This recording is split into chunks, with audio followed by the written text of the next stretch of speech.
አክቹሊ እንዳልከው ብራንዱም ራሱ ላይ ዓለም ላይ ዶሚኔት ቢያደርግ ወይም ደግሞ የታወቀ ብራንድ ቢሆን እንደዚህ አይነት ኢረሮች አይጠፉም እና ቴክኒካሊ ሲታዩ ሲፈተሹ መኪኖቹ ችግር ውስጥ ካሉ ብራንዱ በራሱ መኪናውን አያድነው። የቦዲ ማኔጅመንት ሲስተም ከላን ቴክኖሎጂ ጋር ተያይዞ ከካሜራ ጋር ከክሩዝ ኮንትሮል ሲስተም ጋር ተያይዞ ከሰልፍ ድራይቪንግ ጋር ተያይዞ አውቶኖመስ ጋር ተያይዞ አጠቃላይ የመኪናው ሶፍትዌር ይዞታ የመኪናውን ኳሊቲ ይጨምረዋል። መኪና ቴክኒሻን መካኒክ በራሱ መባል ሁሉንም እንድትሰራ ያደርጋል። እንዲህ አይነት ማይነር የሆኑ ነገሮች መኪኖችን አስጭኖ ወደ ጋራጅ የሚያስመጣ ከሆነ ጋራጅ ውስጥ ሲመጡ ደግሞ አናዘር ጋራጁ ጋር ቴክኒሻኑ ጋር ያለው ክፍተት በራሱ ሌላ ትረስ ሌላ መስመር ኤሌክትሪክ ሌላ ምናምን እያለ ረጅም ጊዜ እሱን በመፈለግ ወይ የሆነ ገመድ ይቆርጣል ወይ የሆነ ነገር ያደርጋል። ይሄ ሊሆን ይችላል እንዳልከው ይሄ በሰው መኪና ላይ መለማመድ አይነት ነገር ነው የሚሆነው።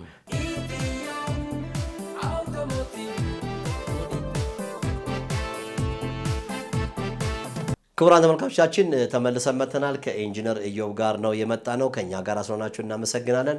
አሁን እንግዲህ ከኢንጂነር ኢዮብ ጋር የእናንተን ጥያቄዎች የምንመልስበት ነው። ኢንጂነር ኢዮብ እንግዲህ የኢትዮ አውቶሞቲቭ አባል ነው። እንዲሁም ደግሞ ኢንጂነር ኢዮብ ከዲፕሎማ ከዘይት እንዳስተዋወቅናችሁ ከዛ ዲግሪ አሁን ደግሞ ማስተርሱን በአውቶሞቲቭ ላይ አተኩሮ የሰራ በመምህርነትም በተለያዩ ካምፓኒዎችም በመኪና ጥገናም ለረጅም ጊዜ አገልግሎት የሰጠ ነው። ስለዚህ ኢትዮ አውቶሞቲቭ እናንተን ጥያቄዎች የምንመልሰው እኔ እንደናንተ ሆኜ እናንተን ጥያቄ ይዤ ወደ ኢዮብ አደርሳለሁኝ። እናንተም ደግሞ እንደተለመደው በ0966 21 64 64 የእናንተ ጥያቄዎች በርካታ ይመጣሉ። ቴክስት አድርጉልን። በተለይ ስለ ኤሌክትሪክ መኪና ብዙ ጥያቄዎች እየጠየቃችሁና አሁንም የእናንተን ጥያቄዎች የምናስተናግድ ይሆናል። ከኛ ጋራ ስለሆናችሁ አመሰግናለሁ። እሺ አንድ ተመልካች መስመር ላይ ያሉ አሁን ኢዮባ ጥያቄ ቴክስት አድርገውልን ነበር። አሁን ደግሞ መስመር ላይ ያሉ ሰላም እንደምን አሉ አድማጫችን ተከታያችን? እግዚአብሔር ይመስገን በጣም ደህና ነኝ። የእናንተን በዩቲዩብ እከታተላለሁ እና አሁን እረፍት ወደ ኢትዮጵያ መጥቼ ነው እና ለአንድ ለሁለት ለሶስት ወር አለው እና I'm confused because of ከኢትዮጵያ ውጭ ነበር የሚኖሩት? ካሊፎርኒያ ሳን ሆዜ ነው። ኦኬ ማን ልበል ተመልካቻችን? አብርሃም ዘውዱ ይባላለሁ። ኦኬ እዚህ ለረፍት መጥተው ነው። ምንድነው ጥያቄዎት ከኤሌክትሪክ መኪና ጋር በተያያዘ? በቃ ምንድነው ሳምበዲ ይሄ ጥሩ ነው ሳምበዲ ይሄ መጥፎ ነው ምናምን ስለሚል የእናንተ ፕሮግራም ደግሞ ሶልቭ ያደርጋል በሚል ነው እና እዚህ መጥቼ ለረፍት መኪና ለመግዛት የትኛውን መኪና ብገዛ ይሻላል? የኤሌክትሪክ መኪና ለወደፊቱ ሃይብሪድም ቤንዚንም ነው ዩዝድ ኢን ኢትዮጵያ ቢኮዝ ኦፍ ስለተከለከለ ማለት ነው። መከልከል ሳይሆን ነዳጅ ስለማይኖር እና የትኛው መኪና አድቫይስ የምታደርጉኝ ለማለት ነው። ጥሩ ኢዮባ ከዚህ ይሰማሃል እና ድምጻቸው በደንብ ስለሚሰማ የትኛው መኪና በገዛ ይሻላል ኤሌክትሪክ መኪና ነው እያሉ አጋጣሚ እኛም እያነሳ ነው ከነበረ ጉዳይ ጋር የሚሄድ ነው። እስቲ ያንተን ምላሽ እንስማ። በጣም ጥሩ ምንድነው እንዳጠቃላይ ይሰማዎታል የኢንጂነር ኢዮብ ድምጽ? ይሰማዎታል የኢንጂነር ኢዮብ? እሺ ቀጥል። በጣም ጥሩ እንግዲህ ተመልካቻችን የጠየቁት ጥያቄ አለ። የትኛው የተሻለ መኪና ነው ከኢቪ አንፃር? ኢቪ ላይ ስንመጣ እንደ ኢትዮጵያ አድቫይስ የምናደርጋቸው መኪና ሊኖር ይችላል። አሁን ከረንት ባለው ሁኔታ የተሻለ ብለን የምንለው እንደ ቢዋይዲ አይነት በጣም ጥሩ የሆኑ መኪኖች ይኖራሉ። ሴም ታይም ደግሞ እንደ ቢዜድ ፎሬክስም ሁለተኛ የተሻሉ መኪኖች ይኖራሉ። ነገር ግን ከምን አንፃር ነው መኪኖቹ መታየት ያለባቸው የሚለውን ነገር አሴ ጀነራል ጠቅለላ አድርገን ማየት ይኖርብናል ብዬ አስባለሁኝ። ለምሳሌ አንድ ጥሩ ኤሌክትሪክ መኪና ብለን የምንለው አንደኛ ነገር ፐርቻርጅ ምን ያክል ጉዞ ይሄዳል የሚለውን ነገር በደንብ ማወቅ ይኖርብናል። ፐርቻርጅ ማለት አንድ ጊዜ ቻርጅ ከተደረገ በኋላ መኪናው ለምን ያክል ኪሎ ሜትር መጓዝ ይችላል የሚለውን ነገር በደንብ መለየት ያስፈልጋል። ሁለተኛው የባትሪ ሴል ካፓሲቲ ነው። እሱ የባትሪ ሴል ካፓሲቲ ማለት ባትሪዎች ከ3 አንስቶ እስከ 4.6 ሴል ፐርቻርጅ ቮልት ሊኖራቸው ይገባል። ስለዛ ሴል ካፓሲቲያቸው በቀነሰ ቁጥር የቻርጂንግ ካፓሲቲ ሬቱ እየቀነሰ ይመጣል። ኤን ፕላስ ሎንግ ታይም ወይም ደግሞ ለረጅም ኪሎ ሜትርን ለመንዳት ይቸገራሉ ማለት ነው። ሌላኛው ነገር በደንብ መታየት ያለበት ከኤሮዳይናሚክስ ወይም ደግሞ ከቦዲ ሲስተም ጋር ተያይዞ እሱን በደንብ ሊያዩት ይገባል። ጥሩ ፈታሽ ይዘው ሂደው የመኪናውን የቦዲ ሁኔታ በደንብ ሊያዩት ያስፈልጋል። ያ ማለት ምንድነው? እሱ ከኤሮዳይናሚክስ ጋር ተያይዞ ያለውን ነገር ማለት ላይክ ፐር ቻርጅ ለምሳሌ በአንድ ቻርጅ ይህን ያክል ኪሎ ሜትር ይሄዳል ማለት በራሱ የመኪና የቦዲ ሼፑ ወሳኝነት ይኖረዋል። ያላን ለምሳሌ ላይክ ቦዲ ሼፕ ብለን ስንል ከዊንድ ሬዚስታንስ ወይም ከንፋስ ግፊት ጋር ብቻ ሳይሆን ከመሬት ክሊራንሱ ጋር ተያይዞ ይሄ ሴንተር ኦፍ ግራቪቲን ከመጠበቅ ሮሊንግ የመኪናው ላይክ የመገልበጥ አደጋን ከመቀነስ አንጻር ብዙ ቴክኖሎጂዎች የመኪናው ሴንተር ኦፍ እንትኑ ከሰርፌስ ጋር ያለው ወይም ደግሞ ከመሬት ጋር ያለው ርቀት እንዲህ አይነት ነገሮች ከቦዲ ማኔጅመንት ጋር ተያይዞ አብሮ የሚታዩ ናቸው። ከዛ በተረፈ ደግሞ በጣም አድቫንስድ ሲሆን የቦዲ ማኔጅመንት ሲስተም ከላን ቴክኖሎጂ ጋር ተያይዞ ከካሜራ ጋር ከክሩዝ ኮንትሮል ሲስተም ጋር ተያይዞ ከሰልፍ ድራይቪንግ ጋር ተያይዞ አውቶኖመስ ጋር ተያይዞ አጠቃላይ የመኪናው ሶፍትዌር ይዞታ የመኪናውን ኳሊቲ ይጨምረዋል። ያ ማለት ምን ማለት ነው? ለምሳሌ እሳቸው ላይ አደጋ የሚደርስበትን መጠን ለመቀነስ መኪናው ላይ ያለው የሶፍትዌር አቅም ቴክኖሎጂ። ስለዚህ ቀደም ምናልባት አንተ በሁሉም መኪና አምራቾች ላይ ፎልቲንግ የሆነባቸው ችግር እየሆነባቸው ብዙ ጊዜ ይሰበስባሉ። ትክክል። ሁለተኛ ደግሞ የባትሪ አቅማቸው ነው ዋናው። እሱ ላይ ቺቲንግም አለ። አሁን ብዙ ሰዎች እየተጭበረበሩ ኢቨን እኮ ከዚህ እኮ አንስተናል። ከማርክ ጋር በተያያዘ የጀርመን ካምፓኒ ከሶ እንደውም በመላው ዓለም እንዳይሸጡ ስም ላለመጥራት ነው የታገዱ አሉ። ሁለተኛ ደግሞ ብዙ ጊዜ ኤሌክትሪክ መኪና ላይ መጠንቀቅ ያለባቸው ሰዎች ምንድነው? ባትሪው ነው። ባትሪው ከ80 ከ70 በላይ ከሆነ እድሜ አይኖረውም። የመኪናው ደግሞ ዋጋው ለምሳሌ የነዳጅ መኪኖች ላይ አንድ ዕቃ ቢጎልልህ በተወሰነ ዋጋ ነው መገዛው። በርካታ ነገሮች አሉት። የዚህ የኤሌክትሪክ መኪና ግን ዋናው ላይፉ ህይወቱ የመኪናውን ኦልሞስት 1/4ኛም ሊሆን ከዛም በላይ የሚይዘው ባትሪው ነው። ስለዚህ ባትሪው ላይ ብዙ ጊዜ ሰዎች ይጭበረበራሉ። ኢቨን አዲስ መኪና ባትሪ እየተቀየረ ተሰጥቷቸው ጊዜው ያለፈበት ባትሪ ሰጥቷቸው መኪናቸውን እስከ መጣል የሚደርሱ ሰዎች ስላሉ እንዳልኩ አንደኛ ባለሙያ ማናገር፣ ሁለተኛ ማስፈተሽ።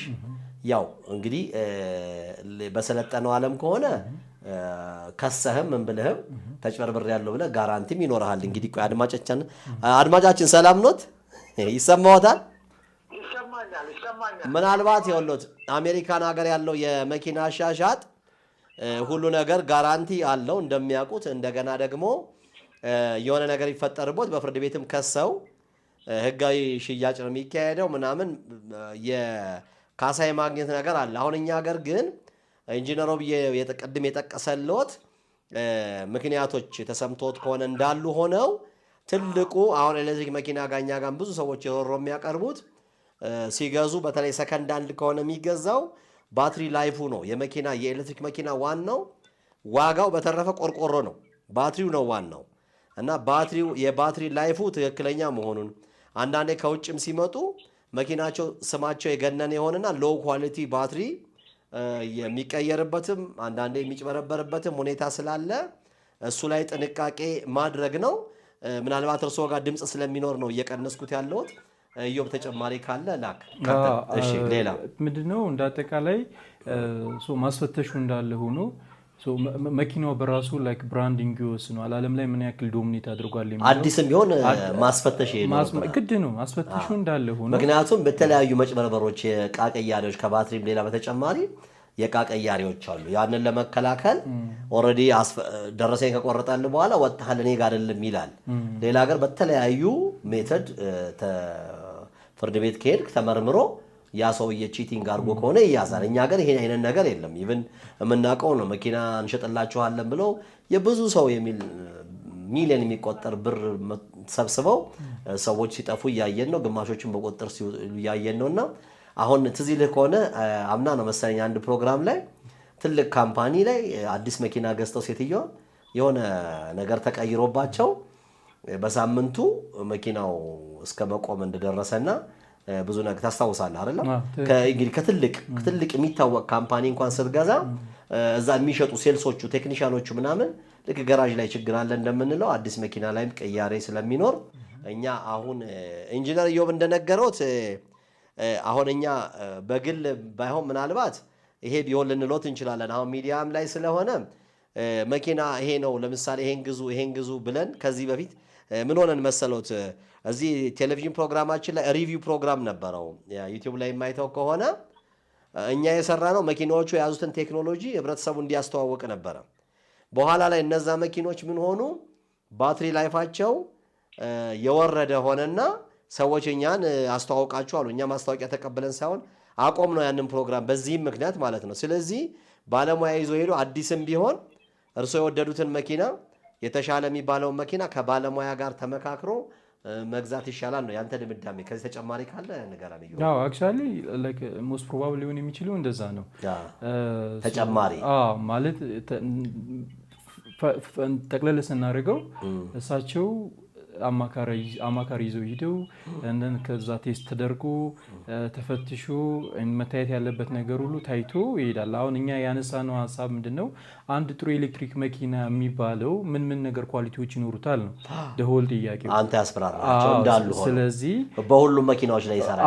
በሁሉም መኪናዎች ላይ ለከሌ ሳይሆን አንድ ጥሩ መኪና ብለን የምንለው የኤሌክትሪክ መኪና ሊይዛቸው የሚችላቸው ነገሮች ጠንካራ የሆኑ ነገሮች ይኖሩታል። አንደኛ እንዳልነው ባትሪ ካፓሲቲ እንደን ምን ያክል ፐር ቻርጅ መሄድ ይችላል፣ ቻርጂንግ ሬቱ ምን ያክል ነው፣ ቻርጅ ሲደረግ ምን ያክል ሰዓት ይፈጅበታል። ሁለተኛ በውስጡ ያለው የሶፍትዌር ሁኔታ ማለትም ከዚህ ከሴፍቲ ጋር ተያይዞ ያለው ወይም ደግሞ አደጋን ከመቀነስ ጋር ተያይዞ ያለው የቴክኖሎጂ ልዕቀቱ ምን ያክል ነው የሚለውን ነገር። ሁለተኛ ነገር ደግሞ ውስጡ ላይ ካሉት ከኮምፎርት ዞን ላይ ለምሳሌ ከሲቱ ሊሆን ይችላል፣ ከኢንፎቴመንት ፓኔል ሊሆን ይችላል። እነዚህ ከአድቨርታይዝመንት ጋር ተያይዞ ከኢሳሪስ ኤርባግ ሲስተም ጋር ከቤልት ሲስተም ጋር ከብዙ ነገሮች ጋር ተያይዞ ቴክኒካል የሚታዩ ነገሮች ከኤቢኤስ ጋር ከሞተር ካፓሲቲ ጋር ከሬንጅ ጋር ተያይዞ ብዙ ነገሮች ማሳየት ብዙ ጊዜ ማብራርተናል። ስለዚህ ከዛ አንግል አስፈትሸው እንዲህ አይነት ኳሊቲዎች ሊኖሩት ይገባል ይሄ መኪና ብሎ ያሰቡትን እሳቸው መርጦ መግዛት ይችላሉ።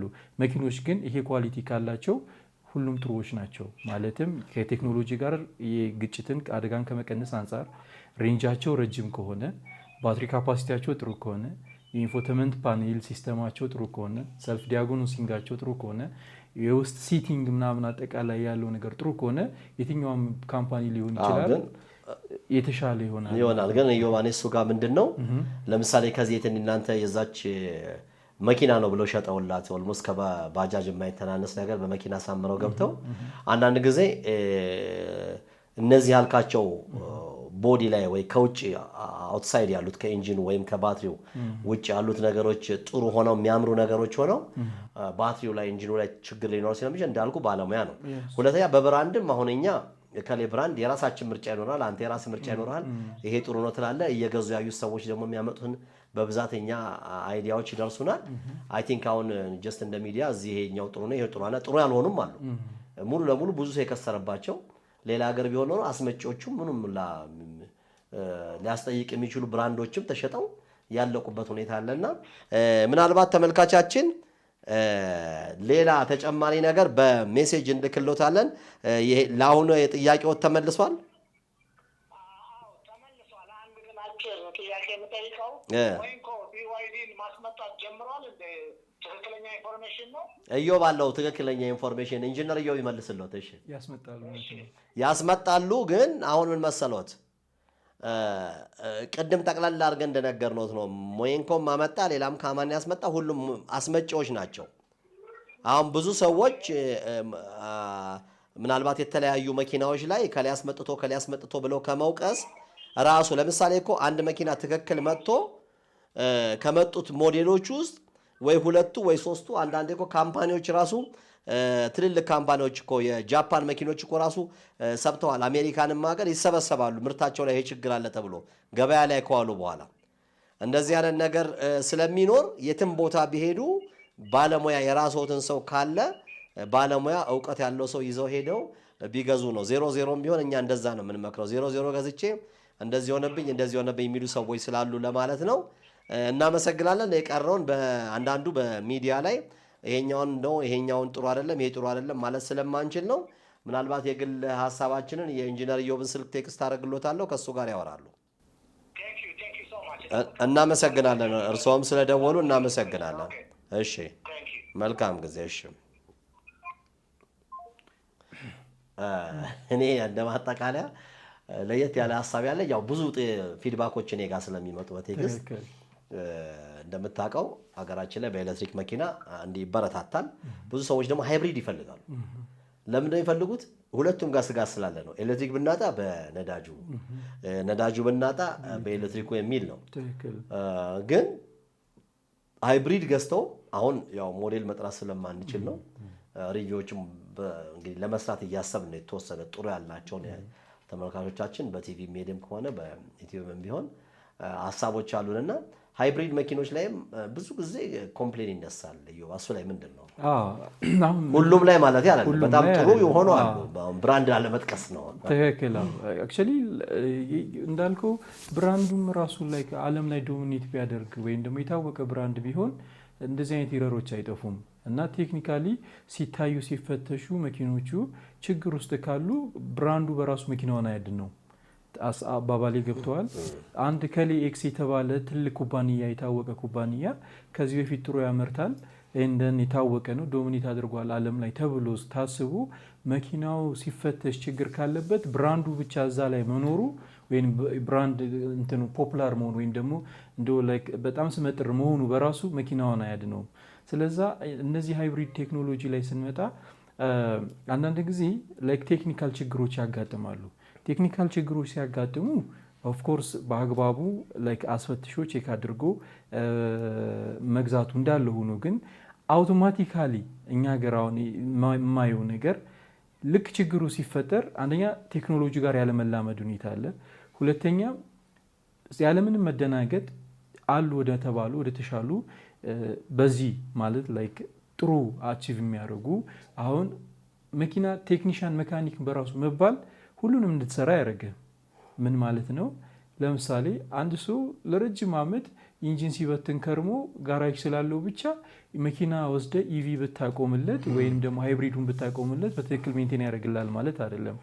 ስለዚህ በዛ በኩል ስፔሻላይዝድ ያደረጉ ሰዎች ካሉ የተሻለ ጋራጅ ካለ ያለ መደናገጥ መኪናውን ትሬስ ባክ አንዳንድ ካምፓኒዎች ታውቃለህ ለተወሰኑ የጋራጅ ባለሙያዎች ምናምን እኮ ሀገራቸው ድረስ እየወሰዱ ስልጠና ይሰጣሉ። ልክ ቮልቮ ድሮ እንደሚያደርግ እንደነበረውና ስለዚህ በደንብ የሰለጠነ እውቀት ያለው አንዳንድ ጊዜ ደግሞ በማህበራዊ ሚዲያ ምናምን እንደዚህ ማስታወቂያ በጣም የተጋነነ ይሰራና በአንተ ሞባይል እኮ መጀመሪያ ከሞባይል ሰጣ እኮ በሰው ሞባይል ነው። አሁን ትልልቅ ሞባይል ቤት ያላቸው ሰዎች በሰው ሞባይል ነው ስንት ሞባይል እያበላሹና የአንተ መኪና ደግሞ በላይፍ ታይም አንድ መኪና ነው ልትገዛ የምትችለው ሁለት ይሆናልና በጣም ለሀብታሞች ካልሆነ መኪና ወደ ጋራጅም ስትወስድ ጥንቃቄ ያስፈልጋል ለማለት ነው። ስለዚህ ፋይናል ምንድነው እነዚህ ሃይብሪድ ቴክኖሎጂዎች ላይ ቴክኖሎጂው አዲስ እንደመሆኑ መጠን ትንሽዬ ችግር ስለ